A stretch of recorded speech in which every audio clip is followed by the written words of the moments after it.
การตอบคำถามจากสื่อทรัมป์และเซเลนสกีตอบนักข่าว Mr. President. Any questions, please? Mr. President, the first time they just from President Zelensky, 90% and 100%. The U.S.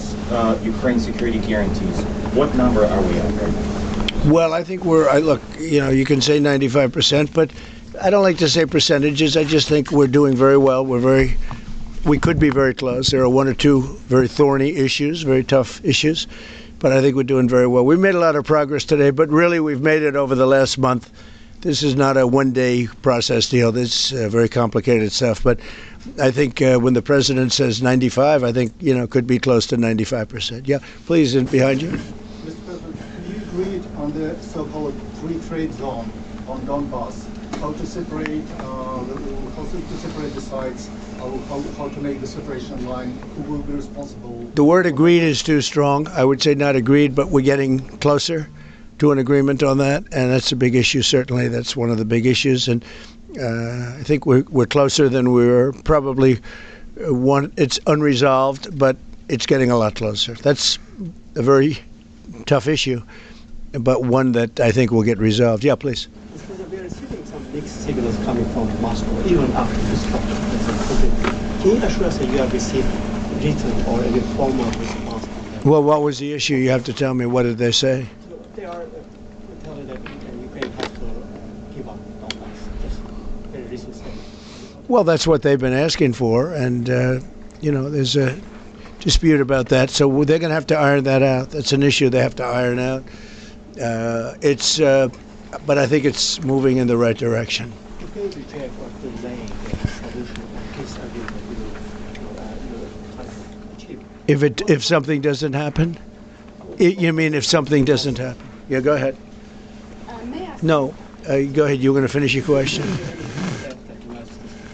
Well, we'll see. Look, we'll see. But I don't want to talk about that because I think we're getting pretty close. Yes, please. May I ask the President of Ukraine? Please. Yes, about territorial question. Mr. President, what is your take on Donbas status? Are you prepared to see it as a free economic or demilitarized zone?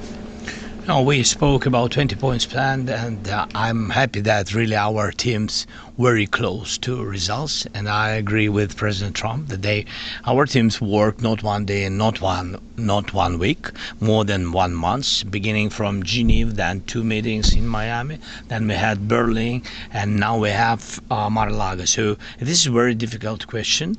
You know our position, so it's we have to respect our law and our people, and we respect the territory which we control. And of course, our attitude is very clear. That's why President Trump said this is a very tough question. And of course, we have with Russians different positions on it. And have you discussed referendum about? No, when we speak about referendum, we spoke that it's one of the key. We can have referendum on any kind of points of this plan. I said that we can use referendum like for the plan, or we cannot use referendum. It's one of the key. We can use, this possibility of Parliament to vote according to the law or to have referendum. Doesn't matter. This referendum, if the plan will be very difficult for our society, very difficult, of course our society has to choose and has to vote. Because it's their land, the land not of one person, it's the land of our nation for a lot of generations. They'll probably have to get their plan approved by Parliament or by referendum of the people. You would think that I know they had a poll that it's 91% in favor of ending this war, so they want to end it like everybody wants. Russia wants it ended, everybody wants it ended, and we want it ended. I want it ended because I don't want to see so many people dying. We're losing massive numbers of people, the biggest by far since World War II. So we want to see it ended, absolutely. President Yes. Trump, you said at the top that you plan to speak again tomorrow. Is that correct? I might. It depends on what happens tomorrow. If there's an additional something to add, otherwise there's no reason to. We're in the process. Jared and Steve are working very hard to get something done, and if there's something that comes up, I'd speak, but otherwise I don't think there's any reason to. In your mind, sir, what are the thorniest issues still unresolved after the? Well, I think the land you're talking about, some of that land has been taken. Some of that land is maybe up for grabs, but it may be taken over the next period of a number of months. And are you better off making a deal now? Look, let me tell you, they have been very brave. They fought very hard and continue to fight very hard and do tremendous damage. But Russia would like to see it end, and Ukraine would like to see it. And I think it's time to end. And a lot of very brave people, a lot of people that are dead right now, unfortunately, because I've said, and nobody's disputed it, that if the election weren't rigged and stolen, 2020, you wouldn't have had this war, would have never happened. And it didn't happen for 4 years, never was even thought to happen. And I spoke with President Putin. I got along with him very well, despite the Russia hoax, which was a total hoax. He used to say, what is going on over there? But it was a total hoax, as he knew and as I knew. But I spoke to him, and we'd talk about Ukraine. I've said it before. It was the apple of his eye, but he wasn't going to do anything about it. He didn't do anything about it until I was gone, and then a lot of really bad statements were made by people, by a lot of people, I guess, but by a certain president that we had who was a disaster. Yes? Do you anticipate going to Ukraine if you can get to an agreement? And I'd have no problem with doing it. You know, I have no problem with doing it. Don't anticipate it. Would like to get the deal done and not necessarily have to go. I've offered to go and speak to their parliament. And, you know, if that would help, I don't know if that would help. I think it would probably help, but I don't even know if that's... You're welcome. Yeah, no, I know. Always. So I'm not sure that it would be really necessary, but if it would help save 25,000 lives a month or whatever it may be, I would certainly be willing to do that. Yeah, please. No, behind you. Where are you from? From Ukraine. Good, I had a feeling. Good. How about Zaporizhzhia nuclear plant? Have you discussed this? On what? Zaporizhzhia nuclear plant. Yeah, we discussed that at length today. As you know, it's in pretty good shape. It can start up immediately, almost immediately. And it's one of the things I discussed with President Putin. And they were talking about the nuclear plant that's probably the biggest in the world, just about the biggest anywhere in the world. Can you believe that? And President Putin's actually working with Ukraine on getting it open. He's been very good in that sense. He wants to see that open. And he hasn't hit it with missiles, hasn't hit it with anything. It's a big danger to do that for everybody. But they're working together to try and get it. It can open very quickly. It's in pretty good shape. And the people there have been there for years. The people there running it. You know, they have 5,000 people in that plant. Can you believe it? I learned that today. 5,000 people. It's the biggest plant of its kind in the world. And they're working together to get it opened. They could maybe get it open quickly. That's a big step when he's not bombing that plant. It's a big step. In the readout from Moscow, they talked about the creation of some working groups.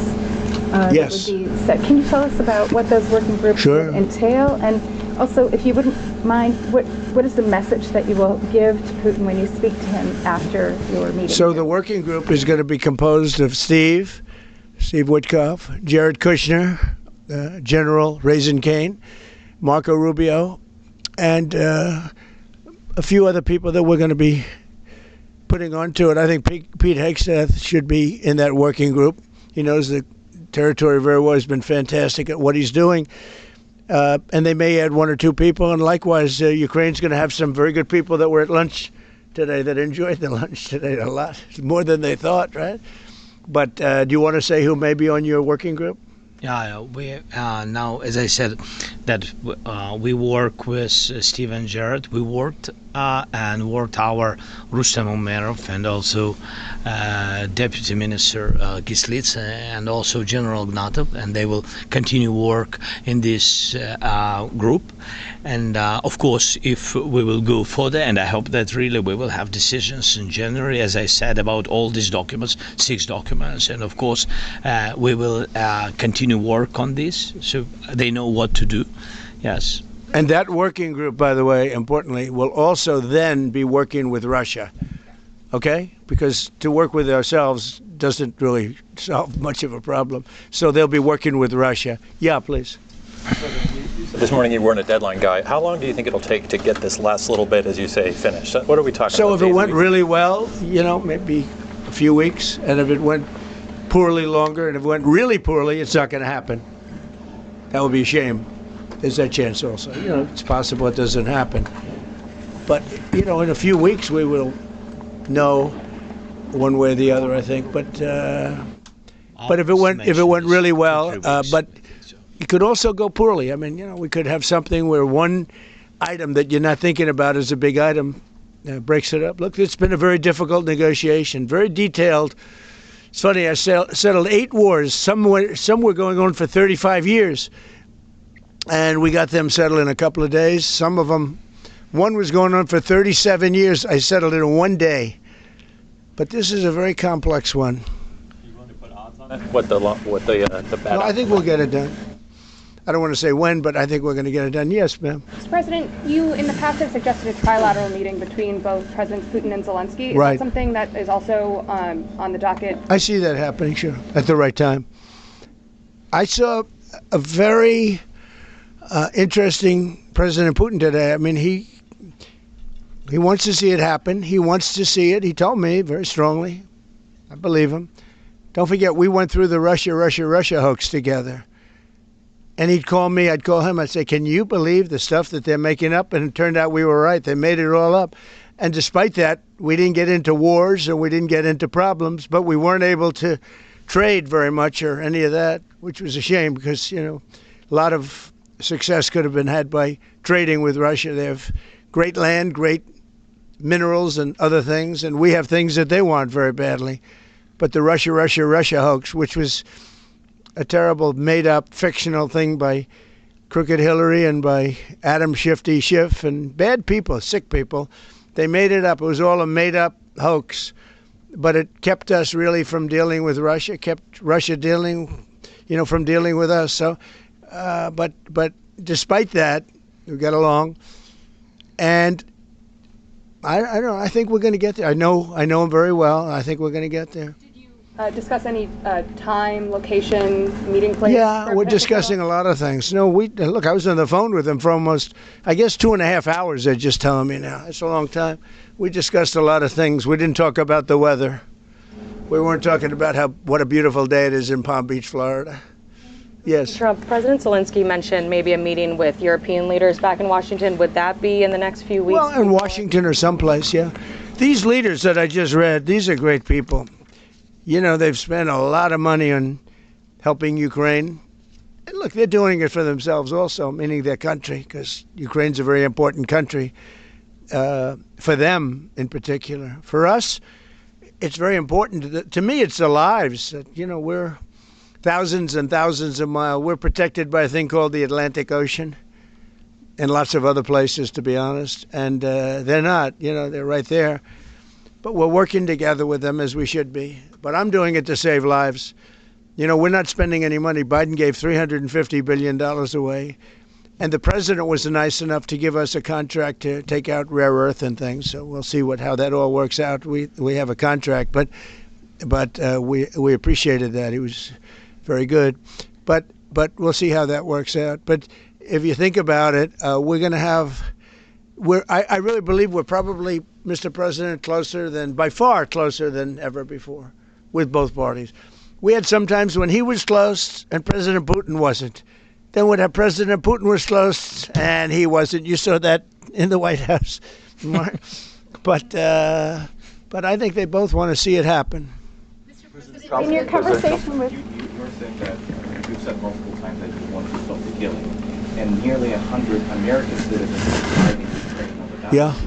What's your message to their families whose loved ones died fighting? Well, look, the message is so obvious. It's what a shame. They died in a foreign country. And some are celebrated people. They're very celebrated. But so sad that a thing like that would happen. Yes, ma'am. President Trump. Obviously, security is a major issue for the Ukrainians. Right. Did you offer any promises, any assurances today? Well, I did. We want to work with Europe, and Europe is going to take over a big part of it, as you can imagine. They're right there. But we're going to help Europe 100%, like they'd help us. Yes, ma'am, you were going to say something? Yeah, I was just going to ask, when your conversation... Who are you with? Andrea Shalal with Reuters. That's what I thought. Yeah. So in your conversation with President Putin, did you discuss what responsibility Russia will have for any kind of reconstruction of Ukraine post an agreement? I did. They're going to be helping. Russia's going to be helping. Russia wants to see Ukraine succeed. Once it sounds a little strange, but I was explaining to the president, President Putin was very generous in his feeling toward Ukraine succeeding, including supplying energy, electricity, and other things at very low prices. So a lot of good things came out of that call today. But they were in the works for 2 weeks with Steve and with Jared and Marco and everybody. Did Russia agree, or did Putin agree to a ceasefire to allow a referendum to take place? Not a ceasefire, and that's one of the points that we're working on right now. No, not a ceasefire. He feels that, look, you know, they're fighting and to stop, and then if they have to start again, which is a possibility, he doesn't want to be in that position. I understand that position. The president feels strongly about that or something, but I think we're finding ways that we can get around that. But I understand President Putin from that standpoint. You know, you have to understand the other side. And, you know, I'm on the side of peace. I'm on the side of stopping the war. So, but I think that's a problem that's going to get solved, yeah. Would people who live outside of Ukrainians who fled during the war be allowed to participate in the referendum? What do you mean, people where live? The people that left. So we have, and Germany. if we speak about the people who are abroad, who are not on the territory of Ukraine, you mean that in Poland, in Germany, we have millions of people. Yeah, they have a referendum in the same of elections. In the same way how people come and vote, they have rights for this, and of course they have to come. That's why if we will come to referendum, yes, if we will come to such decision, people need infrastructure for this, and it's not simple, and that's why we spoke about it. It can't be in one day, very quickly. It's difficult because we need infrastructure. When you have millions of people, you have to build it in Europe, mostly in Europe for today. President Trump, I know you sound an optimistic note here, but what happens in a few weeks if things sputter? What are you prepared to do? They keep fighting, and they keep dying. No good. But if things don't happen, they keep fighting, and they keep dying. And we don't want that to happen. He doesn't want it to happen. President Putin doesn't want it to happen either. Okay? Thank you very much, everybody. Thank you. Appreciate it. Great. Thank you. Thank you. Thank you. I don't know. Was it a good lunch? Yes, sir. There's no lunch. He walked in. He said, "This place is gorgeous." I don't think he wants to go to the White House anymore. That's the problem. I'm ready to go to White House. I know we are. It is. Always. The White House is a very special place, and so is this. I hope you enjoyed it. Thank you very much. Thank you so much. Thank you, sir. Thank you, sir. Thank you. เว็บไซต์นี้สามารถช่วยพัฒนาทักษะการอ่านและการฟังภาษาอังกฤษของคุณได้เป็นอย่างดีด้วย AI ประโยคภาษาอังกฤษจะถูกแยกเป็นวลีสั้นๆที่เข้าใจง่ายคุณปรับความเร็วหยุดหรือย้อนกลับได้ตามต้องการเพื่อให้เข้าใจทุกประโยคเว็บไซต์รองรับการแปลถึง20ภาษาทำให้การเรียนรู้เป็นเรื่องง่ายเพียงพิมพ์ใน as.com ในเบราว์เซอร์ของคุณแล้วลองใช้ได้เลย